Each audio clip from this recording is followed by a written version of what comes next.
Hey everybody, this is Cree. You're back on the right side of 50. Hope everyone's doing well.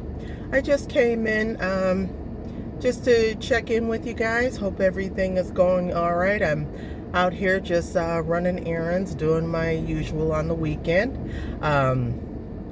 Just topic came to mind, and I don't think I'm going to be on long with it. So just kind of bear with me.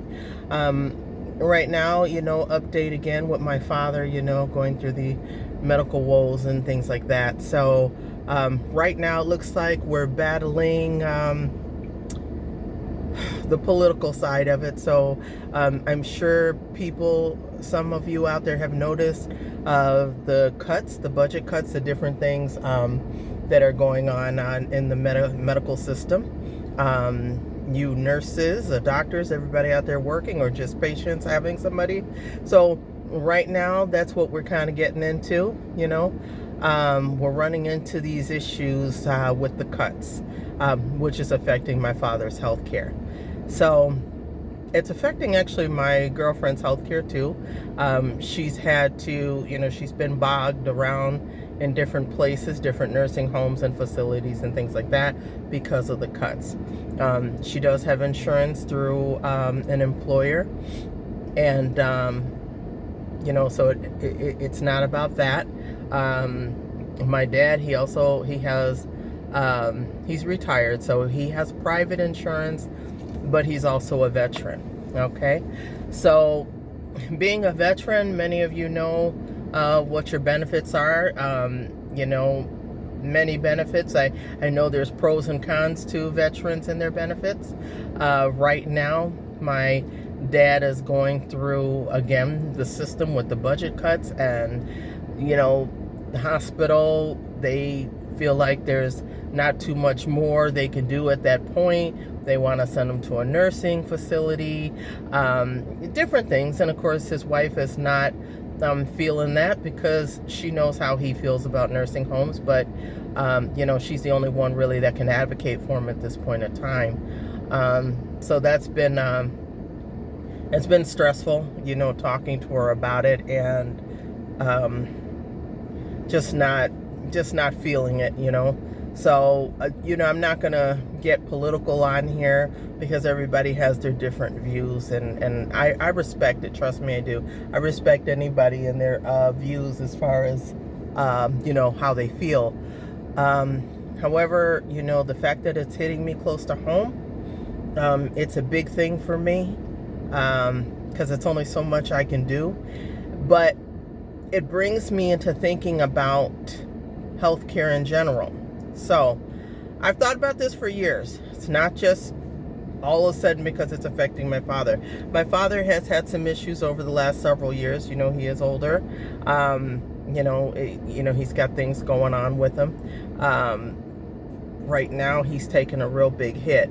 So I think, and I thought about this years ago, I said, I don't understand. I'll never for the life of me understand. Well, I do understand why. Okay, so the UK, Canada, they have their own personal health system, their universal health system, or whatever they call it, where this is not an issue. I know it's like tax funded and things like that. However, here in the US, we, everything is run by politics, including this. Medical is run by politics. So I've always said this. I've said this for years, even when I was younger. I said, to me, it's like, and I'm sure others can agree, if you don't have the money, it's like they decide. The politicians, it's almost like they feel like they decide if you live or don't live. Your health, in the beginning, we already know, we have to try our best to take care of ourselves, okay? And there's some things that are just uninevitable, okay? But we're past that now, so this is not what I'm talking about. I've always said this. I said the healthcare system it's just one of those things. If you don't have, you can have insurance all day from your employer, but if you need something major, transplant, or you need something that's just major, your healthcare, your insurance may not even cover it. Okay, so if you were pretty much anywhere else, I believe it would. And I'm talking specifically of Western civilization like the U.S. and the U.K. I've always admired their health system. I could even think, here's an example. Here's something that I don't forget. So years ago, you guys, when I was doing Uber, I remember I was working evenings, I was working late night, and the party scene, as I've said in another previous video. I had a customer, very nice guy, a little flirtatious, but harmless flirting. He was very respectful. And you tend to get that, especially when you're out here working, especially in the evening. But I'll never forget, he said, he's like, hey, he's like, he told me, be careful, be safe, because it was like 2 o'clock in the morning and I was dropping him off. And he, and he didn't even know me. He was very sincere. He said, you're a young woman out here, and young lady, and just be careful, there's a lot of creeps out here, blah blah blah. And I said, yes, but he also had said he said that was on a serious note, but then he said, and just so you know, he said, he said, I don't have a whole lot. He said, you can take me home any day you'd like. He said, but I don't have a lot to offer, but I do have free health care for you. So he said, the health care I got it. He said, so I feel like that should be gold. And I just, we just started laughing because it was the truth. I knew he was from Canada because he told me early on in the conversation. So it was just funny. He was out here on an event out here in Phoenix, and but it just makes you wonder. I mean, everybody knows. He knows. Canadians know that. Everybody knows. Anybody who knows anything about what's going on the outside world and what other countries do versus what we do, the U.S. healthcare is the most ridiculous. And yeah, I'm going there. It's the most ridiculous of anything I've ever heard. You go to another country, you can go to, I don't know, Vietnam, Thailand, any of those places, Asian countries or what have you. Yeah, they've got healthcare that you can pay for there too. They have insurance. A lot of those places do. But even if you have to pay out of pocket, it's nothing like here. What about diabetics out here? If they don't have a certain, this or that, their deductible alone. If they hit that deductible, which a lot of times diabetics hit it really quick because they may have a lot of insulin and just a lot of expensive medications, that kind of thing. That stuff, I mean, they have to make choices. This is why a lot of times they end up in the hospital, because they have to make choices between life or death. Do I need to eat, or do I need to take my medicine? You should never have to decide like that. You should never ever have to decide. Now, granted, my dad is not in that situation where he has to make choices on eating or not eating. So I don't want to come off so extreme, but I'm talking about in general, this world in general, people who need things right here in the U.S. And when it comes down to health care, would have, could have, should have. You can talk about what you should have did in the beginning of time, maybe to prevent or avoid certain illnesses. But some things don't work that easy. Let's just be real. It's not that easy. So now you're in this point where you depend. This is your country, and you want to defend your country because this is where you're from. But then when it comes to the medical system, you're not even taken care of. And let's not talk about Medicare and Medicaid, because that's not a foolproof solution either. That's not. They only are going to do so much. If you're talking about maintenance, routine things, perhaps, but certain things they cover. But still, if it came, I don't even know if Medicaid, if they even covers stuff like transplants and things. I should look into that, but I couldn't tell you for sure.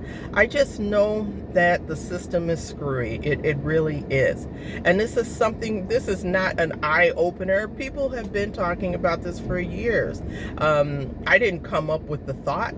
People have been knowing. They've been feeling this way. So, when they talk about the reform of taxes and reform of this, if medical plays a part, that should be part of it. They do this every year, especially when it's time to vote and everything else. Nothing seems to change. It'll be little tweaks here and there, but nothing that you really can use. Okay, so do I want to move to the UK or Canada? No. I'm just saying, and they're wonderful countries. I don't have anything bad to say about them. I'm just saying that the healthcare system, that's like very important. That's not one of those elective type things that you can take it or leave it. You have to have it. You got people out here that are generally healthy and they say, oh, I don't need it. No, you do, because you don't know what's going to happen when you cross the street. Somebody may hit you. So what happens if you don't have insurance? You have to go through Medicaid. Medicare, I know that's for the that's a whole different, that's as you get older. What about when you get to that point when you retire? You're depending on Medicare, Part A, Part B. If you've got private insurance, like my father, he's got it and he's a veteran, but he still can't give the care, everything that he needs. Everything is a time, everything is a wait. No, he's not eligible for this. No, he's not for that. Too much. It's too much to stomach.